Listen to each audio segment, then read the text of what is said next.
సకలాశీర్వాదాలకు కారణభూతుడైన దేవదేవునికి సర్వలోక ప్రజల చేత నిత్యము పూజింపబడుతూ ఆరాధింపబడుతూ స్తుతింపబడుతున్న సృష్టికర్త అయిన ఆ మహాదేవుడికి ఆయన ప్రియకుమారుడు ఈ లోక రక్షకుడు మనుషులందరికీ ప్రభు ఉన్నటువంటి యేసుక్రీస్తు ప్రభువు ద్వారానే పరిశుద్ధాత్మ యొక్క సహవాసముతో మనందరి తరపున లేదా వీడియో చూస్తున్న వారందరి తరపున వేవేల కృతజ్ఞతాస్తుతులు స్తోత్రాలు సమర్పిస్తూ ఉన్నాను.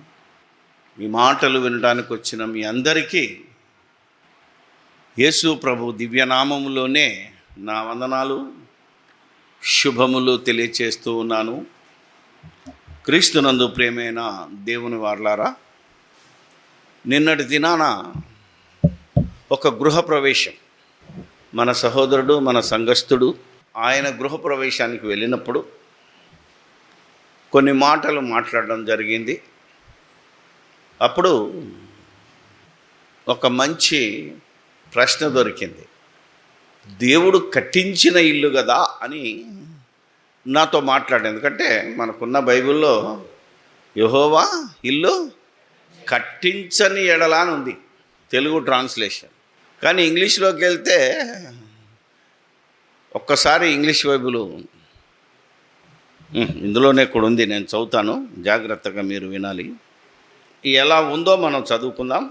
సామెతలైన కీర్తన 127లో a song of ascents of Solomon అని రాస్తూ unless the Lord builds the house అని ఉంది. అన్లెస్ ద లార్డ్ బిల్డ్స్ అంటే కట్టని ఎడల, అవునా కదా, కట్టించని ఎడల కాదు, దేవుడే ప్రభువే కట్టని ఎడల అనే అర్థం కూడా వస్తుంది. కనుక ఈరోజు కట్టించాడు అనే మాట చాలా దూరంగా వెళ్ళిపోతుంది.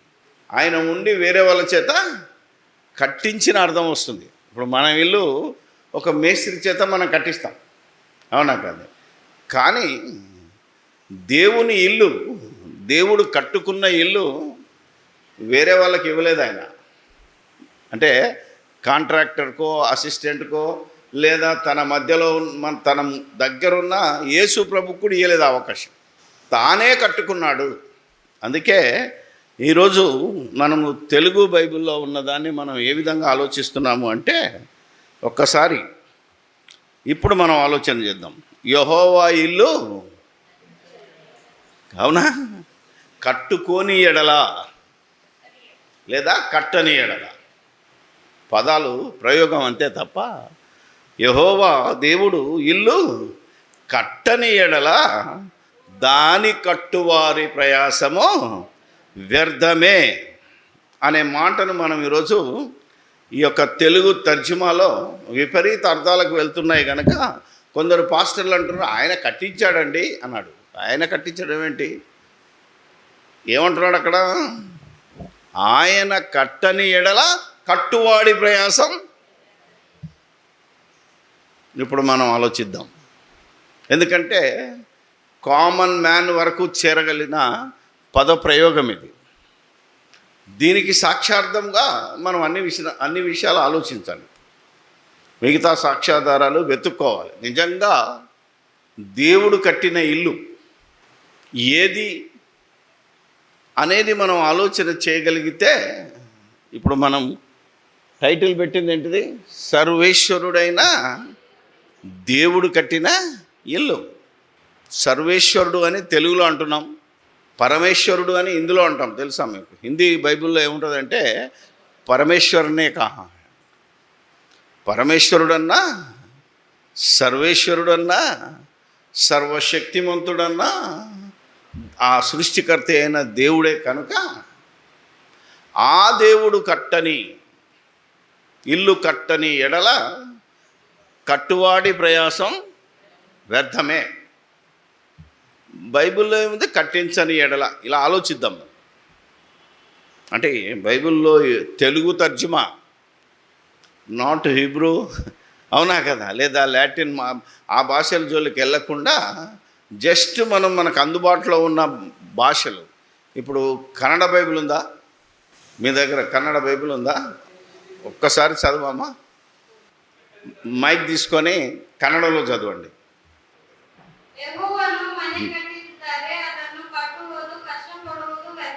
అబ్బా,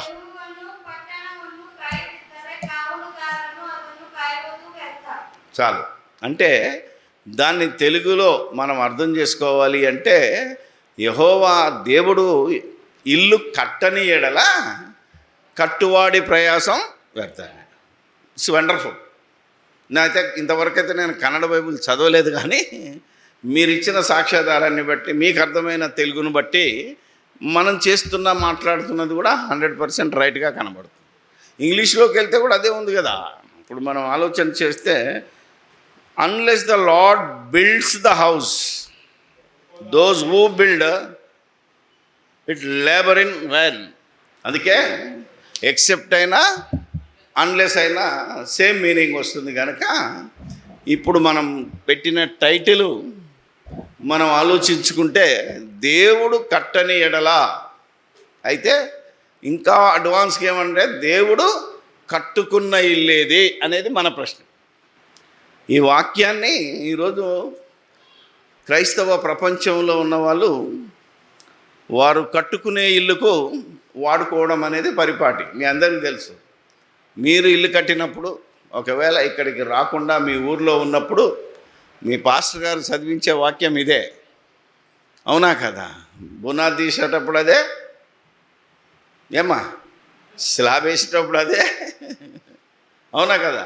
ఇల్లు ఓపెనింగ్ అప్పుడు కూడా ఇదే చెబుతూ దేవుడు మిమ్మల్ని బహుగా ఆశీర్వదించాడు, అవునా? దేవుని యందు భయభక్తులు కలిగారు కాబట్టి మీకు దేవుడు ఇల్లు కట్టించాడు. మీరు దేవుణ్ణి స్తుతించాలి. దేవుడు మిమ్మల్ని బహుగా ఆశీర్వదించాడు అనే మాట ఉంటుంది. కానీ దేవుని ఆశీర్వాదము చాలామందికి తెలియదు. ఈ లోక సంబంధమైన ఆస్తులు, అంతస్తులు, ఉద్యోగాలు, డబ్బు, ఇవేవి దేవుని ఆశీర్వాదం కాదు. గుర్తుపెట్టుకోవాలి. దేవుని ఆశీర్వాదం అంటే, మనము ఆదికాండము 1వ అధ్యాయంలో చూసినా, మీరు ఫలించి అభివృద్ధి పొంది విస్తరించి భూమిని నిండించుడు, ఇది ఆశీర్వాదం. ఎఫ్సి పత్రికలో కూడా మనం ఎప్పుడు చదువుకుంటాం, ఆ యొక్క పరలోకపు తండ్రి ఆశీర్వాదం, ఆత్మ సంబంధమైన ఆశీర్వాదం. ఇప్పుడు మనం ఓల్డ్ టెస్ట్మెంట్లో విశ్వాసులకు తండ్రి అబ్రహాం పిల్లలు లేరని బాధపడుతున్నాడు. 99 ఏళ్ళు వచ్చాయి. ఇక నా వారసుడు ఎలియాజరే కదా అని అంటున్నాడు దేవునితో. ఒక్కసారి నువ్వు గుడారంలోంచి బయటికి రమ్మని చెప్పి ఎక్కడ చూడమన్నాడు? ఆకాశం వైపు చూస్తే ఆకాశ నక్షత్రముల వంటి అంతమంది పిల్లలను, సముద్రపు ఇసుక రేణువులంత పిల్లల్ని ఇస్తారు. అది ఆశీర్వాదం. అబ్రహామును ఆశీర్వదించాడు, ఇస్సాకును ఆశీర్వదించాడు, అవునా? యాకోబుకు అబ్రహాం ఇస్సాకులకు ఇచ్చిన ఆశీర్వాదము పిల్లలే తప్ప ఆస్తులు, అంతస్తులు కాదు. యోర్దానుకు అటువైపు తీసుకో, ఎంత కావాలో నీ కనుచూపు మేరలో కనబడ్డదంతా నీదే అన్నాడు. అప్పుడు అబ్బా ఇక్కడ ఎంత బాగుంది, అవునా? చాలా బాగుంది. అదే దేవుడు మళ్ళీ వాగ్దానం చేసిన పాలు తేనెలు ప్రవహించే ప్రాంతమే అది. చూసుకొని ఒక బిల్డింగ్ కట్టుకొని నేను ఇక్కడే ఉండిపోతాను అనుకోలేదు ఆయన. ఏమన్నాడు? బ్రతుకు కాలమంతా గుడారములలో నివసించాడు. ఎందుకంటే ఆ టెంట్ ఎప్పుడు లేపమంటాడో నాకు తెలియదు, ఈ టెంట్ను ఎప్పుడు లేపుతాడో అంతకంటే తెలియదు. కాబట్టి పర్మనెంట్ హౌస్ వేరు, ఇది టెంపరీ టెంట్ వేరు. అర్థమైందా మీకు? ఆలోచించాలి ఇప్పుడు. కాబట్టి ఈ టెంపరీ టెంట్ను కూడా, ఎందుకంటే మనిషి దేహాన్ని కూడా దేంతో పోల్చాడో తెలుసా మీకు? పేతురు గారు రాస్తున్నారు. పేతురు రాసిన 2వ పత్రిక 1వ అధ్యాయము 13వ వచనం. మరియు మన ప్రభువైన యేసుక్రీస్తు నాకు నా గుడారమును త్వరగా విడిచిపెట్టవచ్చునని ఎరిగి ఉన్నంత కాలము ఉమ్. బా అంటే ఆయన శరీరము గుడారమే. ఈ విషయం అబ్రహాం గారు కూడా తెలుసు కనుకనే టెంపరీ గుడారంలో ఉన్నాడు. తన తన శరీరమే ఒక గుడారం అని తెలుసుకొని ఒక దగ్గర స్థిరపడ్డ, ఎటు పొమ్మంటే అటు పోయినంతే. అలాగే ఈరోజు మనం ఆలోచన చేస్తే ఈ టెంటును కూడా ఎవరు కట్టారు, ఈ గుడారాన్ని కూడా ఎవరు కట్టారు, ఇది మనం ఆలోచించాలి.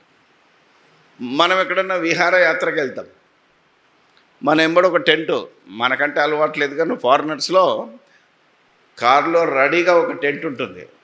టకా ఆలోచించుకుంటే వెంటనే ఒక ఇల్లులాగా అయిపోద్ది అది. ఇప్పుడు ట్రెక్కింగ్ చేసేవాళ్ళు ఉంటారు, అవునా కాదు, కొండల మీదకి వెళ్ళేవాళ్ళు, కొండలు ఉన్నాయి, మంచు కొండలు ఉన్నాయి కదా, అక్కడికి వెళ్ళేవాళ్ళు కూడా ఈపులో ఒక టెంట్ వేసుకొని పోతారు. ఒక గంట, ఒక 2 గంటలో లేదా ఒక రోజు ఉండడానికి ఎవరి టెంట్ వాళ్ళే తీసుకెళ్ళాలి. నీ టెంట్ ఇంకొకరు మోయరు అక్కడ. అర్థమైందమ్మా? ఈ బరువును మోస్తూ కొండెక్కాలి, కర్ర ఒకటి ఉంటుంది. కాబట్టి దేవుడు ఈయనేమో టెంట్ అంటున్నాడు, దీన్ని గుడారం అంటున్నాడు, అవునా? సొలొమోన్ దగ్గరికి వచ్చేసరికి ఇల్లు అంటున్నాడు. అర్థమైంది లేదు? సొలొమోన్ దగ్గరికి వచ్చేసరికి ఇల్లు ఎందుకు అంటున్నాడు? అప్పుడు ఇల్లు, అవునా కదా? మీకు మనిషి యొక్క ఆయుష్ చెప్పాను, అవునా కదా? ఒకప్పుడు 969, అవునా? తర్వాత 120, దావీదు కాలంలో 70 లేదా 80. కానీ అపోస్తల కాలంలోకి వచ్చేసరికి మీరు ఇంతలో కనబడి అంతలో మాయమయ్యే ఆవిరి లాంటి వాళ్ళు. కాబట్టి మీ వయసు ఎంత అంటే నువ్వు టెంట్ వేసుకొని లేపేంత అంత ఉంటుంది వాక్యం మీరు చదవగలిగితే. ఇప్పుడు మనిషి దేహం ఏమంటున్నాడంటే నా శరీరము టెంటు. ఎప్పుడు మనం ఇప్పుడు ఎక్కడున్నాం? మనం టెంటులో ఉన్నాం. ఈ టెంటు మనదా? మనం కట్టుకున్నదా? ఒక ఆయన మనకు రెంట్కి ఇచ్చాడు, తెలుసా మీకు? ఆయన తండ్రి. దీనికి రెంట్ కడుతున్నాం, చాలాసార్లు చెప్పాను మనకు. దీనికి రెంటే ఏమ్మా, ఏదో ఈ ఇంట్లో కిరాయి ఇంట్లో ఉన్నావు కట్టాలనుకుంటా, అది నువ్వు సంపాదించేది. కానీ ఆ సంపాదన అంతా తెచ్చి దేనికి పెడుతున్నావు? ఇది రెంట్ కాదా? ఫుడ్, అవునా కదా? నువ్వు సంపాదించి దీన్ని నిలబెట్టాలి. ఇంత అర్థం ఉంటుంది మనం అర్థం చేసుకుంటే. కానీ మనకు అర్థం కావట్లేదు, అంతే కదా? ఇప్పుడు చెప్తాను చూడండి, బాగుంటుంది. నిన్న షార్ట్కట్లో చెప్పా, దేవుడు కట్టిన ఇల్లు. నేను ఇంటర్మీడియట్లో ఉన్నప్పుడు అప్పటి నుంచే నా గుండె మండుతుంది. నేను మరి ఇంటర్మీడియట్ కాదు, ఇంజనీరింగ్ వరకు ఒక నాస్తికుడిగా, హేతువాదిగా, రాడికల్గా జీవించాను. అయినా అప్పటికి నేను మా ఊర్లో లెక్క ప్రకారంగా నా పేరు జానే, నేను క్రైస్తవునే, చర్చి మెంబర్నే. కానీ దేవుడు ఎక్కడున్నాడో చూపమని నాకు పేరు పెట్టి బాప్తిసం ఇచ్చిన పాస్టర్నే 30 తిప్పలు పెట్టినాను నేను. మా ఊరోళ్ళకి తెలుస్తుంది, ఇక్కడ సాక్ష్యం ఉండాలి. ఆ పాస్టర్, పెద్ద పాస్టర్ వచ్చి నాకు బాప్తిసం ఇచ్చి, ఆయన బాప్టిస్ట్ పాస్టర్, ఒక గృహప్రవేశంలో మాట్లాడుతున్నాను. ఏమనంటే, దేవుడు ఈ ఇల్లు మీకు కట్టించాడు, దేవుడు కట్టించని ఎడల కట్టువాడి ప్రయాసము వ్యర్థమే. చూసారా మీరు ఎంత ధన్యులు అన్నాడు. నా పక్కన నా ఫ్రెండ్ ఉన్నాడు, వాడు నాస్తికుడే. అంటే మేము ఇప్పుడు దోస్తులం కదా.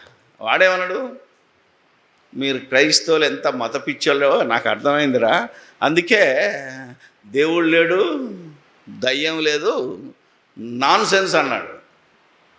నేను అప్పటికీ ఏదో బైబిల్ తెలుసు, నాకు ఏదో వింటున్నాను. ఎందుకురా అన్నాను. ఎందుకురా అంటావేంట్రా, మీ పాస్టర్ మరి అంత పెద్ద అయినా కోట్ వేసుకొని, అవునా కదా, చక్కని వాయిస్ మా పాస్టర్ గారిది. యెహోవా దేవుడు కట్టించని కట్టువాడి ప్రయాసం వ్యర్థమని చెప్తున్నాడు. మరి దేవుడే లేడని మా నాన్న నాకు తెలుసు, నాకు తెలుసు. నేను మంచి ఇల్లు కట్టుకున్నాను వరంగల్లో, అవునా కదా, మేము మంచి ఇల్లు కట్టుకున్నాం. మరి మాకు కట్టించినోడు ఎవడన్నాడు? ఇప్పుడు చెప్పాలి, దేవుడు కట్టిస్తే అది ఇల్లు నిలబడుతుంది, దేవుడు కట్టించకపోతే ఇంతకు క్రైస్తవులకు ఇల్లు ఉన్నోళ్ళు ఎంతమంది ఉన్నారు? సొంత ఇల్లు ఉన్నోళ్ళు, ఇల్లు కిరాయి ఇంట్లో ఉన్నోళ్ళే ఎక్కువ మంది ఉన్నారు. ఈవెన్ పాస్టర్స్ కూడా ఇప్పటికే అద్దె ఇంట్లో ఉన్నారు, అద్దె ఇంట్లోనే చర్చలు నడిపిస్తున్నారు. మరి వీరికి ఎందుకు కట్టించడం లేదు? అన్యులకు ఎందుకు వాళ్ళు ఇల్లు కట్టుకున్నారు? వాళ్ళు ఎవరో తెలుసా? ఈ మన కుత్బుల్లాపూర్లో చూసినా క్రీస్తును నమ్మని వారికి 2-3 ఇండ్లు ఉన్నాయి. ఆ ఇల్లు ఎవరు కట్టించారు అనేసరికి నాలో తపన బయలుదేరింది. రైట్, బైబిల్ తప్ప, అంతే కదా మరి. అప్పటికి నేను కూడా బైబిల్ కూడా తప్పే, అన్ని గ్రంథాలు తప్పే అనుకునేవాడిని. కానీ ఎప్పుడైతే దేవుని ఆలోచనలోనికి, దేవుని నీతిలోనికి, దేవుని రాజ్యంలోనికి, దేవుని సంగతులను అర్థమై బైబిల్ చదివానో అప్పుడు నాకు ఓనమాలు నేర్పిన మరొక దైవజనుడు కూడా, అవునా కదా, బిత్తరపోయేటట్టు చెప్పాను అప్పుడు సబ్జెక్టు. ఎందుకంటే యెహోవా ఇల్లు కట్టించని ఎడల కట్టువాడి ప్రయాసం అనేది ఈ ఇంటి గురించి కాదు, ఆ ఇల్లు వేరే ఉంది అని చెప్పాను. ఎందుకంటే మనం ఒక వాక్యమే చదువుకున్నాం, పైన ఉన్నదే చదువుతారు. కానీ ఇంకా కిందికి వెళ్తే ఏముంటుంది? 2-3 వచనం వరకు వెళితే అక్కడ ఉంటుంది అసలు అర్థం. మీరు వేకువనే లేచి చాలా రాత్రి అయిన తర్వాత పండుకొనుచు కష్టార్జితమైన ఆహారమును మీరు తినుచుండుట వ్యర్థమే. అబ్బా, తన ప్రియులు నిద్రించుచుండగా ఆయన వారికి ఇచ్చుచున్నాడు. కుమారులు యెహోవా అనుగ్రహించు స్వాస్థ్యము అంటే ఆస్తి, గర్భఫలము ఆయన ఇచ్చు బహుమానమే. అంటే ఆ ఇల్లైనా, అవునా కదా, ఈ దేని గురించి చెప్తున్నాడు అని కనుక మనం ఆలోచన చేస్తే ఇది గర్భఫలానికి సంబంధించినది, దేవుని ఆశీర్వాదానికి సంబంధించినది. 127వ కీర్తన. అలాగే 128లో కూడా అదే మాట ఉంటుంది. యెహోవా వలన ఆశీర్వదింపబడినవాడు, అది భయం కలిగిన వాడు ఇలాగో ఆశీర్వదింపబడతాడు. ఏంటి ఆశీర్వాదం అంటే వాని పిల్లలు వాని భోజనపు బల్ల చుట్టూ ఒలివా. బా, అంటే ఈ 2 కీర్తనలో ఉన్న సారాంశం ఏంటయ్యా అంటే, నువ్వు కట్టుకునే ఇల్లు కాదురా బాబు, దేవుడు కట్టుకున్న ఇల్లును గురించి మాట్లాడుతున్నాడు, దేవుడు కడుతున్న ఇల్లును గురించి మాట్లాడుతున్నాడు. అందుకే దేవుడు ఎక్కడ కడుతున్నాడు, దేవుడు ఎక్కడ కట్టాడు, అది మనం చూసుకోవాలి. ఎప్పుడు కడుతున్నాడట, ఎక్కడ కడుతున్నాడు అని కనుక మాట్లాడితే తన ప్రియులు నిద్రించుచుండగా అన్నాడు. అంతే. అంటే మీరు ఫలించి అభివృద్ధి చెంది విస్తరించమన్నాడు కనుక, ఫలించటం అంటే భార్యాభర్తలు కలుసుకోవాలి. ఆనాడు ఆదాము అవ్వ కానీ ఈనాడు భార్యాభర్తలు కలుసుకొని మీరు పండుకోండి. కానీ మీ యొక్క గర్భములో అండము ఫలదీకరణం చెంది, అవునా, పిండముగా మారి ఆ పిండానికి కళ్ళు, ముక్కు, నోరు, అవునా కదా, చేతులు, కడుపు, కాళ్ళు, గుండె, అంతరింద్రియములు అంటే కనబడనివి, కనబడే ఇంద్రియాలు, అవునా, పంచేంద్రియాలు ఉంటాయి మనకు, అవి కనబడతాయి. వీటికి ఏమంటారంటే గుణం ఉంటుంది, ప్రతిదాన్ని తెలుసుకుంటాయి. స్పర్శ, అవునా కదా, రుచి, వాసన, చూపు, రంగు, వినడం, చెవులు. ఈ పంచేంద్రియాలు కనబడతాయి కానీ అంతరింద్రియాలు కనబడవు. అంటే గుండె, అవునా కదా, మీరు ఆలోచన చేయాలి. నీ కిడ్నీ కావచ్చు, నీ లివర్ కావచ్చు, ప్యాంక్రియాస్ కావచ్చు, అవునా కదా, ఈరోజు మనల్ని ఇబ్బంది పెడుతున్నా థైరాయిడ్ కావచ్చు, అవునా కదా, ఇవన్నీ అంతరింద్రియం. వీటన్నిటినీ తన స్వహస్తములతో నిర్మించుకున్న వ్యక్తి ఎవరయ్యా అంటే దేవుడు. ఇప్పుడు మనం సాక్ష్యం చూద్దాం. ఆది కాండము 2వ అధ్యాయము 7వ వచనం. దేవుడైన యెహోవా నేలమంటితో నరుని నిర్మించి వాని నాసికారంధ్రములలో జీవవాయువును ఊదగా నరుడు జీవాత్మ. అంటే దేవుడు అనే పదానికే జీవం అని అర్థం. ఆ తనలో ఉన్న జీవాన్ని ఈ మట్టి బొమ్మలోని ముక్కు రంధ్రముల గుండా పంపించగా ఊదగా నరుడు జీవాత్మ. జీవించు ప్రాణి అని మరో ఫుట్నోట్ ఉండదు, కానీ జీవాత్మనే. ఎందుకంటే ఈ ఆత్మయే జీవింపజేయుచున్నది, ఈ శరీరము కేవలము అప్పటి వరకు మట్టి బొమ్మ. ఏమ్మా, మొదటి 5 రోజులు ఏం చేశాడు? వేరు చేశాడు ఆకాశాన్ని, భూమిని, నీళ్ళని అన్నిటిని వేరు చేసి 3వ దినం నుంచి ఏం చేశాడంటే చెట్లను పుట్టించాడు. అవునా కదా? నేల మొలిపించును కాకంటే నేల మొలిపించింది. జంతువులను నేల, భూమి పుట్టించును కాకంటే భూమే పుట్టించింది. మరి మనిషి మట్టి నుండి, అంటే దేవుడు ఆజ్ఞాపించాడా? నేను ఒకసారి బాగుంటుంది వచనం. నేల నాకు కావలసిన నరుని ఆకారాన్ని తయారు చేయ అన్నాడా? ఆయనే స్వహస్తములతో నేల మంటిని తీసి, మళ్ళా దీనికి ఒక చరిత్ర ఉంటుంది. ఈ మట్టిని ఎక్కడి నుంచి తీశాడంటే యోబు గ్రంథంలో ఉంటుంది. అది భూమి యొక్క అగాధ స్థలములలో లావా, బంకమట్టి, లావా లాంటి జీవమున్న మట్టిని తీసుకొచ్చి జున్నుగడ్డ ఒకడు పేరబెట్టినట్టు పేరబెడతాడు. అది యోబు గ్రంథానికి వెళ్ళాలి. మట్టిని తీసుకున్న తర్వాత బొమ్మను తయారు చేయడానికి యోబు ద్వారా మాట్లాడాడు దేవుడు. అదే మాటను ఇప్పుడు దావీదు అంటాడు. యోబు 10:8 నుంచి. ఏమమ్మా? ఎవరి హస్తములు? యేసుక్రీస్తు హస్తాలు కావు. ఎందుకంటే యేసుక్రీస్తు ఈ భూమి మీదకి వచ్చేసరికి కంటే ముందే ఆదాము పుట్టాడు. అవునా కదా? ఆదాము కలిగాడు. మొత్తం పితరులందరూ ఉన్నారు. అవునా? హతసాక్షులైన వారు ఉన్నారు, ప్రవక్తలు ఉన్నారు, రాజులు ఉన్నారు. అవునా? కాబట్టి ఎవరి హస్తములు అంటున్నాడు? దేవుని హస్తములు నిర్మాణము చేసి నన్ను రూపించి ఉన్నాను. అంటే ఈ రూపాన్ని దేవుడే స్వయంగా తయారు చేశాడు. నీవు నన్ను మృంగివేయుచున్నావు, జిగటమన్నుగానున్న నన్ను నీవు నిర్మించితివి, జ్ఞాపకం చేసుకొనుము, నీవు నన్ను మరలా మన్నుగా చేయుదువా. ఒకడు పాలు పోసినట్టు, జున్నుగడ్డ ఒకడు. జున్నుగడ్డ అమ్మా, జున్ను అందరికీ తెలుసు కదా. ఏ పాత్రలో పోస్తే ఆ రూపం వస్తుంది.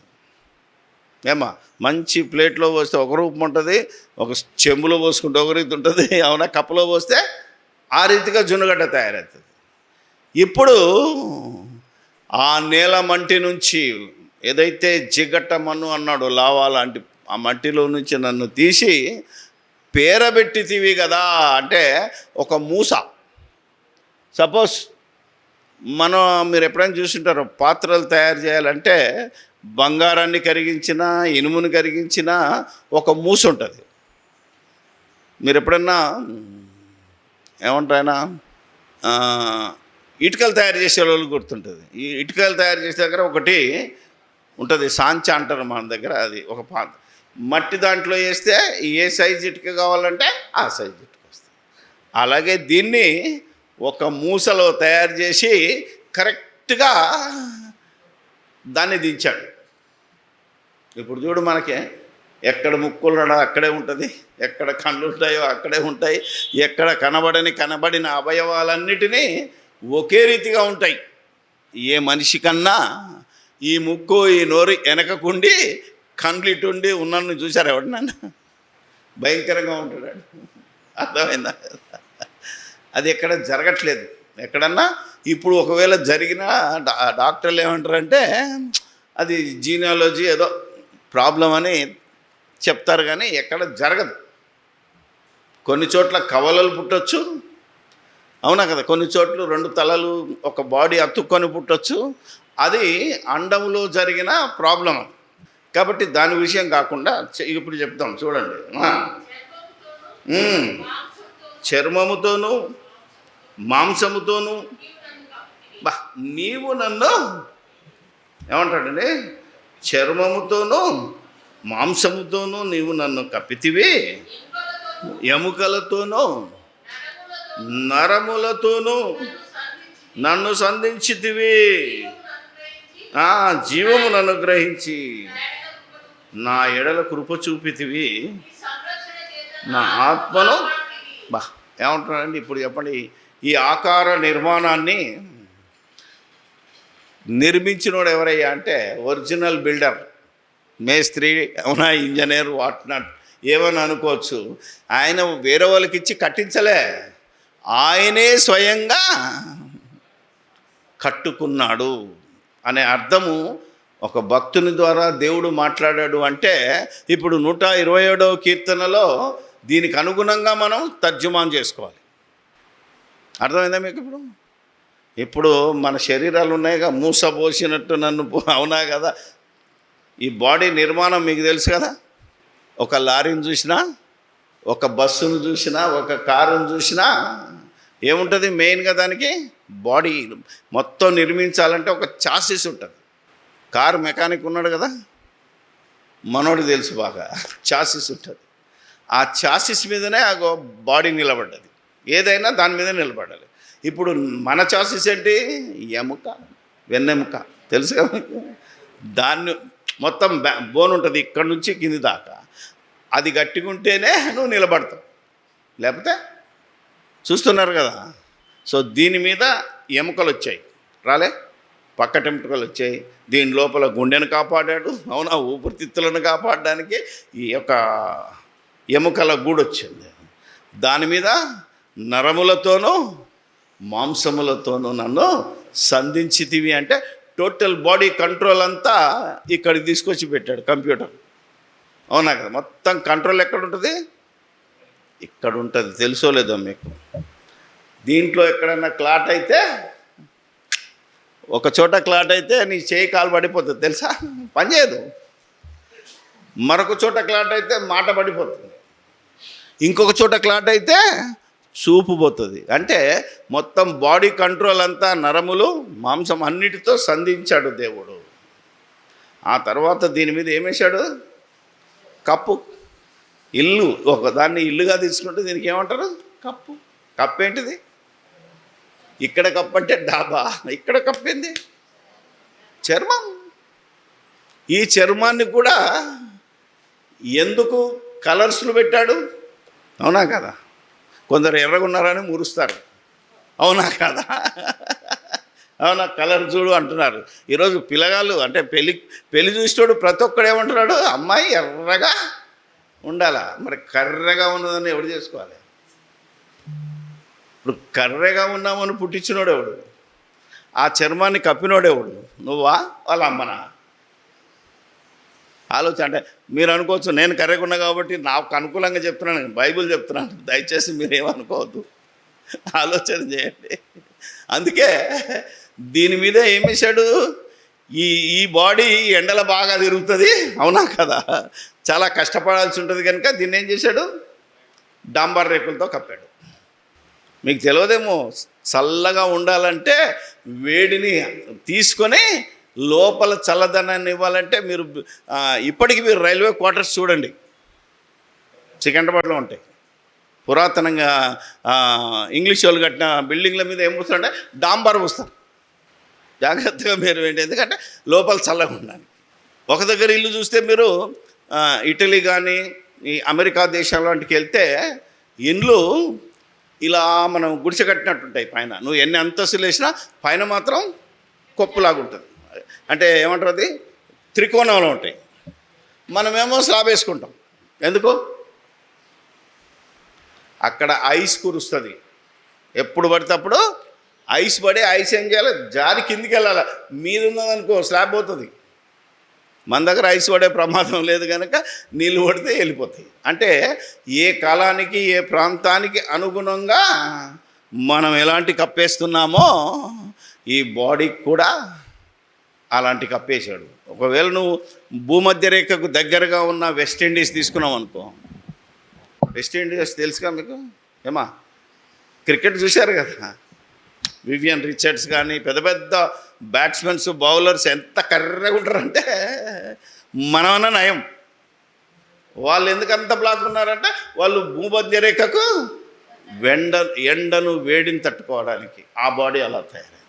అలా దీన్ని చర్మముతోనూ లోపల మాంసముతోనూ దాంట్లో నరములతోనూ దాంట్లో ఎముకలతోనూ నీవు నన్ను ఇంకెవడు లేడు మధ్యలో. కట్టించే అవకాశం కాదు. ఇప్పుడు మనం ఇల్లు కట్టామంటాం, కట్టించిన తర్వాత కట్టామంటాం. కట్టినోడు మేస్త్రి ఉన్నాడు, ఇక్కడ మధ్య మేస్త్రి లేడు. పెద్ద మేస్త్రి ఆయనే, ఇంజనీర్ ఆయనే, సూపర్వైజర్ ఆయనే, అన్నీ ఆయనే. ఎక్కడ ఏది ఉండాలో అన్నిటినీ స్వయంగా నిర్మించాడు కనుక ఆ దేవుడు ఏ ఇంటిని కట్టాడయ్యా అని కనుక మనం ఆలోచింటే వెతుకుంటున్నాం. ఇప్పుడు దీనికి మరో సాక్ష్యం తీస్తాను. కీర్తనల గ్రంథం 139. నా అంతరింద్రియములను చూసారా, యోబు ఏదైతే చెప్పాడో పరిశుద్ధాత్మ ప్రేరణ చేత ఈ భక్తుడు కూడా అదే చెప్తున్నాడు. బైబిల్లో ఒకదానికొకటి వ్యతిరేకంగా ఉండవు, తర్జుమాలు చేసిన తప్పులే ఉంటాయి. ఎవరైనా మైండ్ ఆ పరిస్థితిలో వాళ్ళకు దొరికిన పదం. ఇప్పుడు 127వ కీర్తన చదివాం, కుమారులు అన్నాం. కుమారులు అంటే కొడుకులు అనుకుంటాం. ప్రసంగం చేసినాడు ఏం చేస్తాడు ఈ మధ్యలో, కొడుకు పుడితే ఆసుపత్రులకు వెళ్ళినా బిల్లు ఎక్కువ పడుతుంది. అవునా? అంటే బిల్లు అంటే కొడుకు పుట్టాడు దావతి, బిడ్డ పుడితే ఎడుమొఖం. చాలామంది పాస్టర్లు కూడా అర్థం అవ్వట్లేదు. కుమారులు పుడితే ఆశీర్వాదం ప్లస్ అంటున్నారు, కూతురు పుడితే మైనస్ అంటున్నారు. కాబట్టి ఆడపిల్ల కడుపులో ఆడపిల్లని తెలియని అబార్షన్ చేసుకున్న దుర్మార్గులు ఉన్నారు. దుర్మార్గులు అంటే నెంబర్ 1 క్రైస్తవులే, వేరే వాళ్ళని మనం అనకూడదు. కానీ ఇప్పుడేమైందో తెలుసా, అమ్మాయిలు తగ్గిపోయారు తెలుసా మీకు. ఇంకొక 2-3 సంవత్సరాలు అయితే అమ్మాయికి డిమాండ్ వస్తుంది. మళ్ళా వరకట్నం పోయి ఏమొస్తుంది, కన్యాశుల్కం వస్తుందంటే బిడ్డలు ఇప్పుడు పెళ్ళిడికి వెళ్ళిన బిడ్డలు ఉన్నది గిరాకీ బాగుంటుంది, లెవెల్ బాగుంటుంది. కొడుకులు ఉన్న వాళ్ళు ఎడవాలే. అవునా కదా? ఆలోచన చేయలేదు, మురిసిపోతున్నారు మీరు. అందుకని దేవుడు చెప్తున్నాడు, కుమారులు కాదమ్మా పిల్లలు. ఇంగ్లీష్లోకి వెళ్తే చిల్డ్రన్ అని ఉంటుంది, కన్నడలో కూడా ఉంది అదే, పిల్లలు అని ఉండాలి.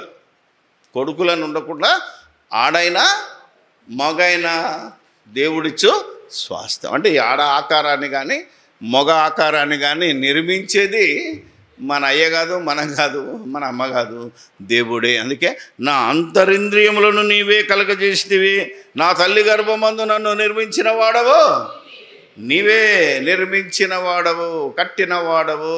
అవునా కదా? బిల్ట్.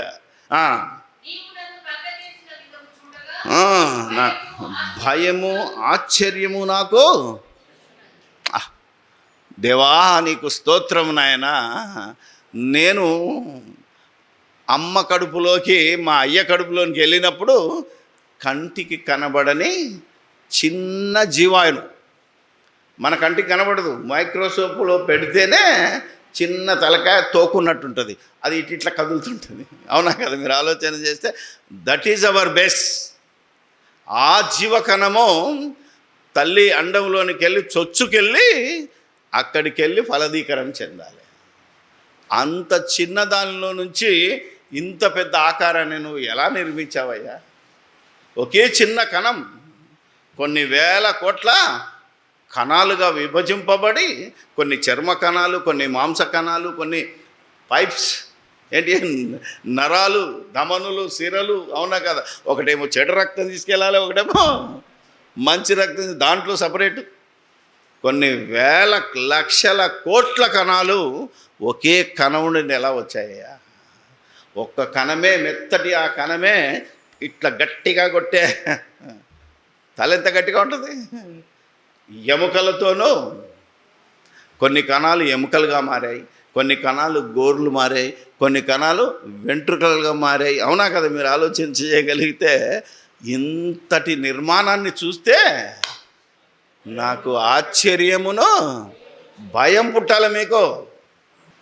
మొన్న ఒక అమ్మాయి, మరి క్రైస్తవుడే అమ్మాయే, ప్రేమ ఫెయిల్ అయితే ఆత్మహత్య చేసుకుంది, ఊరేసుకొని చచ్చిపోయింది. ఎంత ధైర్యం నీకు? అవునా కదా? ఇంత ప్రేమతో దేవుడు, ఇంత ప్రణాళికతో ఇంత చిన్న అణువులో నుంచి నిన్ను తీశాడే. అమ్మ తిట్టిందని, అవునా, ప్రేమికుడు ప్రేమించలేదని, ఎగ్జామ్లో ఫెయిల్ అయినానని చచ్చిపోతావా? ఎవడిచ్చాడు నీకు ధైర్యం? అప్పు లేదని ఒకడు పురుగుల మందు అప్పుదా, అవునా కదా? వ్యవసాయం చేసి అప్పు ముదిరిందని ఒకడు పురుగుల మందు తాగుతున్నాడు. ఎంత ధైర్యం నీకు? ఎవడిచ్చాడు ఈ అధికారం? అందుకే ఒక మాట ఉంటుంది మీకు, ఎవడైతే దేవుని ఆలయాన్ని పాడు చేస్తాడో దేవుడు వాణ్ణి కథం. దేవుని నిలయము, దేవుని ఆలయము ఎవరు కట్టుకున్నారా అంటే చెప్తున్నాడు చూడండి. నీ కార్యములు, చర్యకర్మలు, ఆ సంగతి నాకు తెలిసి ఉన్నది. రహస్యమందు పుట్టిన నాడు యొక్క అగత స్థలములలో విచిత్రముగా నిర్మింపబడిన నాడు నీకు మరగై ఉండలేదో. నీ కన్నులు నన్ను నిన్ను నన్ను ఎప్పటి నుంచి చూస్తున్నాడు అంటే, మన అమ్మ కడుపులో పిండముగా ఉన్నప్పటి నుంచి. నువ్వెప్పుడు చూసావు? అవునా కదా? నీ కడుపులో పిండముగా ఉన్న ఎదిగిన నన్ను మా అమ్మ ఎప్పుడు చూసింది? డెలివరీ అయ్యాక. అంతే కదా? బయటికి వచ్చేదాకా ఇంకా 9 నెలలప్పుడు కూడా దేవుడా నా కొడుకును ఇయ్యి అంటుంటారు. అవునా? అప్పటికే కొడుకో బిడ్డో ఫైనలైజ్ అయిపోయింది రా తల్లి. మళ్ళా నువ్వు సంవత్సరం అంతా ప్రార్థన చేస్తే కుదరదో. ఏమ్మా, కరెక్టా కదా? ప్రార్థన చేస్తుంటారు, ఆశ. నువ్వు ఒక పాస్టర్ వచ్చి ప్రవచనం కూడా చెప్తాడు, దేవుడు నాకు చూపించాడు, ఇదిగో నీకు కొడుకు పుట్టబోతున్నాడు. తెల్లారి డెలివరీ అయితే బిడ్డ పుడుతుంది. ఎందుకంటే మన ప్రవచనాలన్నీ మిమ్మల్ని తృప్తిపరచడానికి. అవునా కాదా? చాలా ప్రవచనాలు తృప్తి అయ్యండి. ప్రవచనాలు చెప్పడానికి వీల్లేదు, ఎవరిని నమ్మడానికి వీల్లేదు. అందుకని నేను పిండమునై ఉండగా నీ కన్నులు నన్ను చూశాను. నియమింపబడిన దినములలో ఒకటైనను కాకమునిపే నా దినములన్నీ నీ గ్రంథములో. ఆ పిండముగా ఉన్నప్పటి నుంచి, అమ్మా, పిండముగా ఉన్నప్పటి నుంచి మీ అమ్మ కడుపులో నీకు ముక్కెప్పుడు వచ్చింది, నీకు నోరెప్పుడు వచ్చింది, నీకు చెవులు ఎప్పుడు వచ్చాయి, నీకు చేతులు ఎప్పుడు వచ్చాయి, చేతులకు గోళ్ళు ఎప్పుడు వచ్చాయి, ఇవన్నీ ఆయన రాసుకున్నాడు. ఎందుకంటే నీ నోటితో పనుంది, నీ చేతితో పనుంది, నీ కాళ్ళతో పనుంది. అవునా కదా? నీ తలతో పనుంది. అందుకే ప్రతి అవయవాన్ని రూపించుకున్నప్పుడు, ఆయన కడుతున్నప్పుడే ఆయన అవసరం కోసం కట్టుకున్నాడు. ఇది మనమేమో ఈ ఇంటిని గురించి మాట్లాడుతున్నాము, దేవుడేమో ఆయన ఇంటిని గురించి ఆయన మాట్లాడుతున్నాడు బైబిల్లో.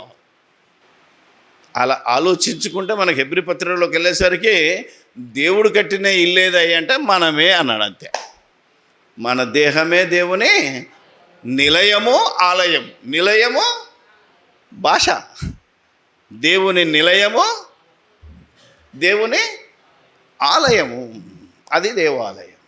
అందుకే దేవుడు ఏం చెప్పాడంటే, మీకోసం నా కొరకు మీరు ఏ పాటి మందిరాలు కడతారు అన్నాడు. దేవాలయం నువ్వు కట్టిన దాంట్లో నేను ఉండను, నువ్వు చర్చి కట్టి దీన్ని ప్రతిష్ఠించా అంటే కుదరదు. అవునా కదా?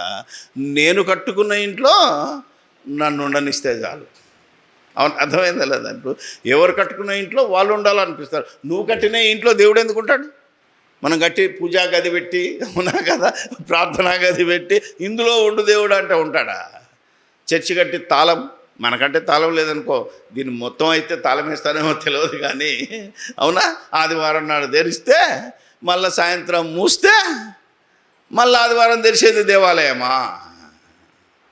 నో. దేవుడు జీవము గలవాడు కనుక దేవుడు ఆలయం కూడా జీవము కలిగి ఉండాలి. దేవుడు చలించేవాడు కనుక దేవుని ఆలయం కూడా చలించేది. అందుకే నరుని దేహమే నడిచే భూగోళం. అర్థమైందా లేదా? నడిచే భూగోళం. చిన్నోడు నడుస్తుంటే అప్పుడప్పుడు నవ్వొస్తుంటుంది నాకు. వాడు పరిగెడుతుంటాడు, మా ఇంట్లో ఉండడం అనమాట. అవునా కదా? ఇప్పటికీ ఒకప్పుడు ఎలా ఉంటుంది, పడుకొని దొరలలేడు, ఒక్కొక్క టైం వస్తుంటే అప్పుడు తెలుస్తుంది మీకు. మాటలు కానీ, పాటలు కానీ, ఆటలు కానీ, భాష కానీ ఆశ్చర్యం ఇస్తుంది నీకు. ఇప్పుడు ఆడు పెరుగుతుంటే దేవుడు నువ్వు మాట్లాడాలని, నువ్వు పాట పాడాలని, నువ్వు వాక్యం చెప్పాలని, అవునా కదా, నువ్వు నడిచి ఏమా కారు దొరకలేదు, ఆటో దొరకలేదు, లేదా బండి దొరకలేదు అనకుండా, అవునా, వెళ్ళాలని నడిచైనా దేవుని మాటలు వినటానికైనా, దేవుని మాటలు చెప్పడానికైనా, దేవుడు తను ఉండడానికి, తన ఈ లోకాన్ని చూడడానికి, అవునా కదా, తన కళ్ళతో. కళ్ళు ఎవరి? నాయా? అవునా కదా, ఎవరిచ్చారు కళ్ళు? దేవుడు ఇచ్చాడు. కాబట్టి దేవుడు తన కళ్ళతో ఎదుటి మనిషిని కూడా దేవునిగా చూడాలని. అందుకే నిన్ను వలే నేను అందులో ఉన్నానా లేదా? అవునా కదా, ఇందులో ఉన్నాను అనుకుంటే అందులో కూడా ఉండాలి కదా. అంటే ఎదుటి మనిషిని కూడా ప్రేమించాలి. నిన్ను, నీ దేహాన్ని నువ్వు ప్రేమించుకున్నట్టు ఎదుటి మనిషిని కూడా నువ్వు ప్రేమించి. ఇంత దేవుని నీతి, ఇది దేవుని యొక్క రాజ్యాన్ని వెతకడం. అందుకనే నేను ఎవరికి ఇల్లు కట్టించను అన్నాడు. ఈ కొండ మీద ప్రసంగం చేస్తూ యేసుప్రభు, అవునా కదా, 5, 6, 7 వచనం చివరిలో అంటున్నాడు. ఏమని యేసుప్రభు? దేవుడు ఎవరికి ఇల్లు కట్టించాడు. ఈ మాట చెప్తే నిన్న ఒక పాస్టర్ బగ్గున మండాడు. నువ్వు మండు ఏమని చేయ, నీకు బైబిల్ తెలియదు. అర్థమైందా లేదా?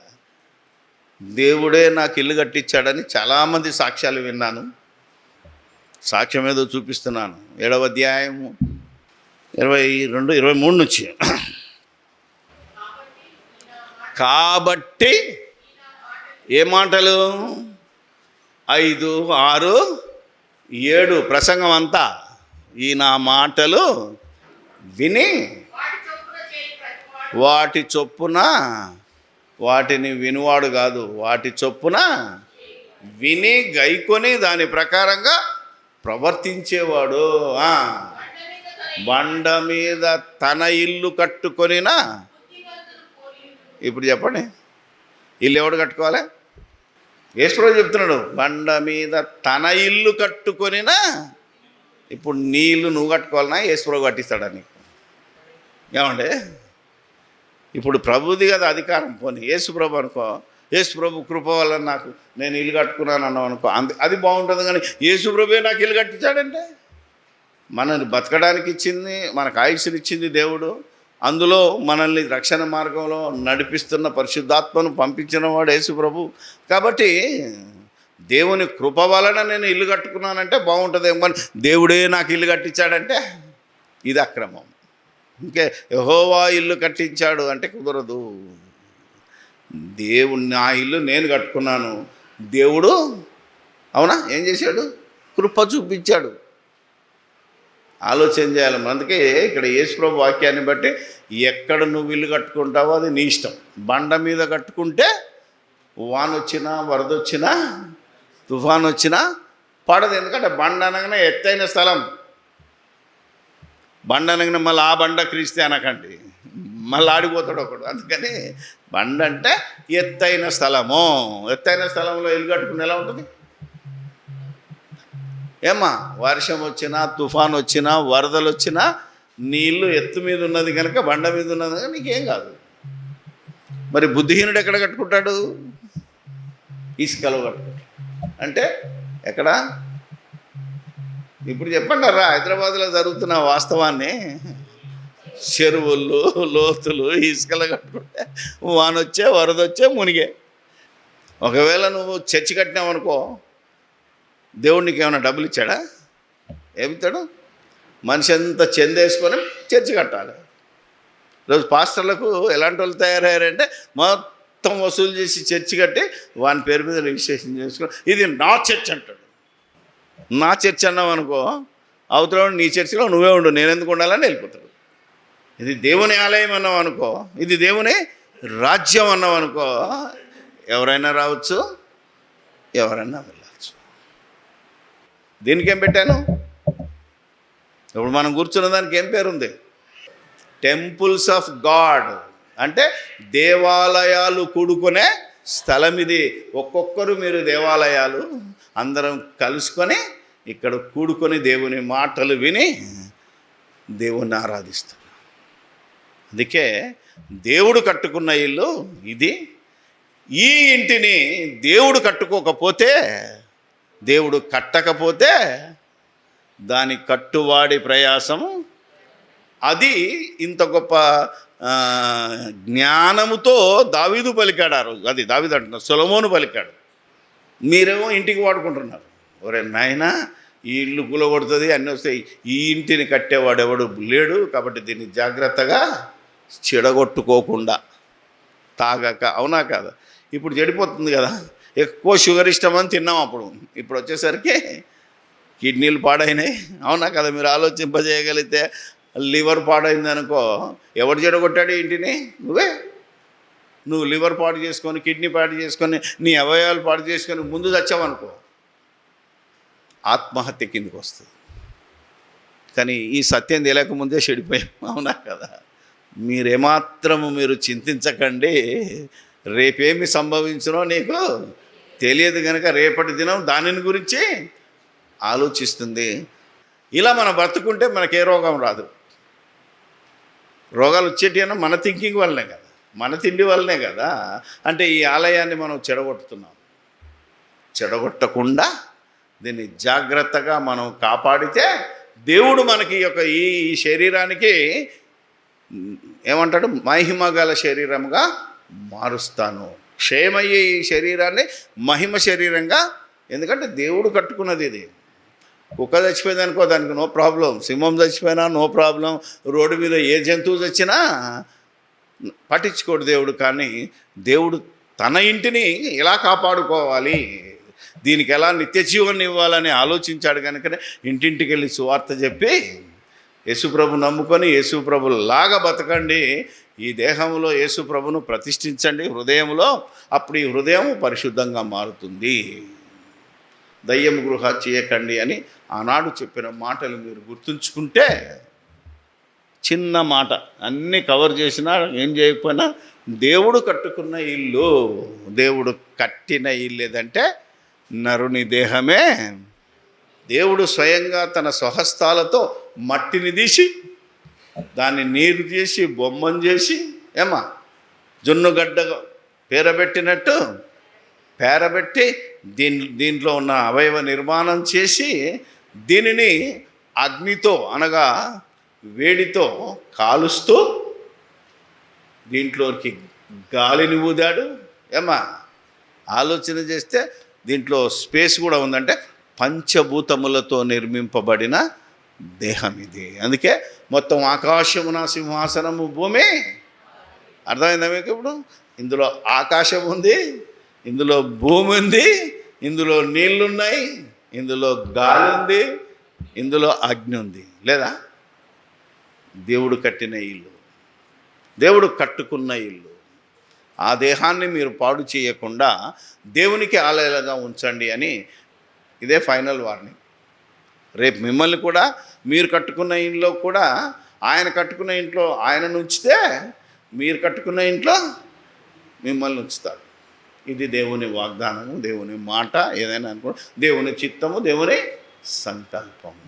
ఈ సంకల్పానికి లోబడి భయభక్తులతో బ్రతికి, అవునా, ఈ శరీరాన్ని నిత్య జీవానికి లేచే చర్యంగా మార్చుకునే బాధ్యత కూడా మనదే.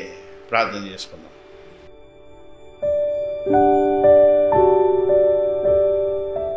పరిశుద్ధుడవైన మా తండ్రి, పరమాత్ముడవైన మా దేవుడా, పరలోకమందును దేవా, నీవు కట్టుకున్న ఇంట్లో ఆత్మగా